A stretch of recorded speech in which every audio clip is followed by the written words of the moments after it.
Hello, I'm Bill Fox, and this program is about East Brunswick.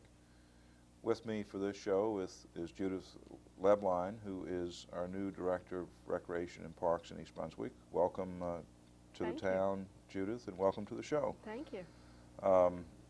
One of the programs that we're very proud of here is our recreation program and the park facilities that we have.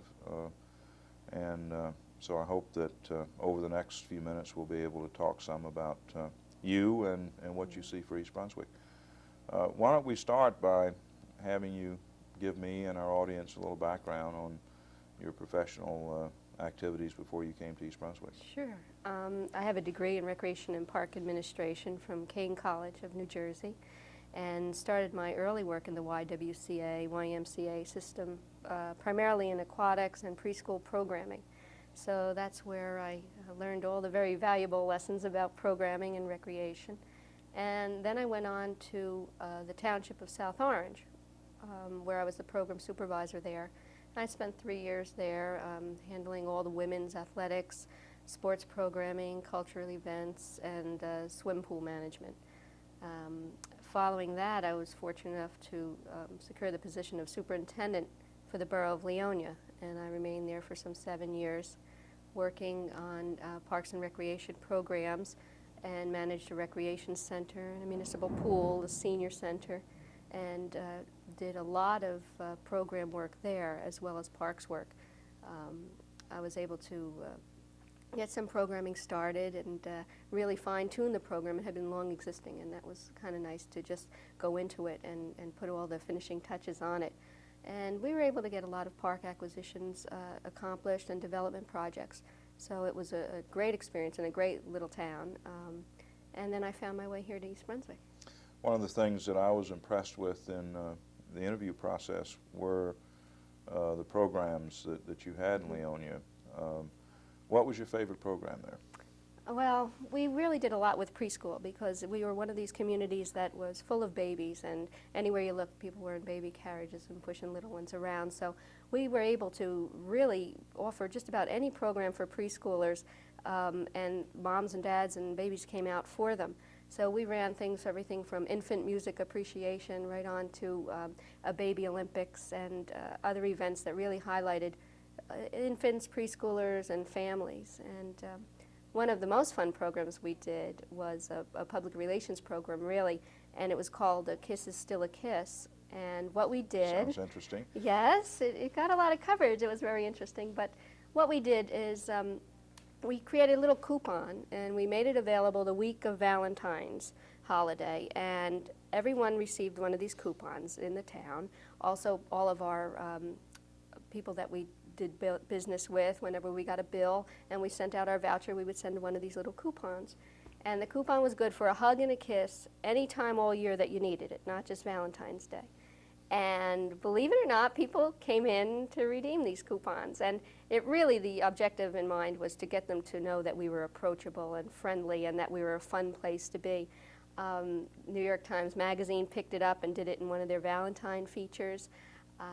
Somehow people started to get them and mail them to friends who had moved from Leonia, and before you know it, they had made their way across the country, and we got a lot of requests to copy the program, and later did a TV show about The Kiss is Still a Kiss and received an award for that. But as silly as it sounded, it did get the point across, and people started to collect them. There was only one good per customer, and the police department saved up 100 and tried to get us to go to the Poconos and things like that, but it didn't work. One per customer. As I recall, you also had some interesting programs for young adults. Yes, we were very fortunate to have a recreation center that was open every day after school and every evening, also on Saturdays and sometime on Sunday. And we were able to get the teens in there. We had some programmers available to us, and they were very good with that age group. What we really found was where many community centers were going with high tech and video pinball types of things, we went the other way, and we went back to some of the table games and ping pong and foosball and just the right amount of guidance. And we had a very active center going all the time. We also had a work creation program where if you were too young to be on paid staff,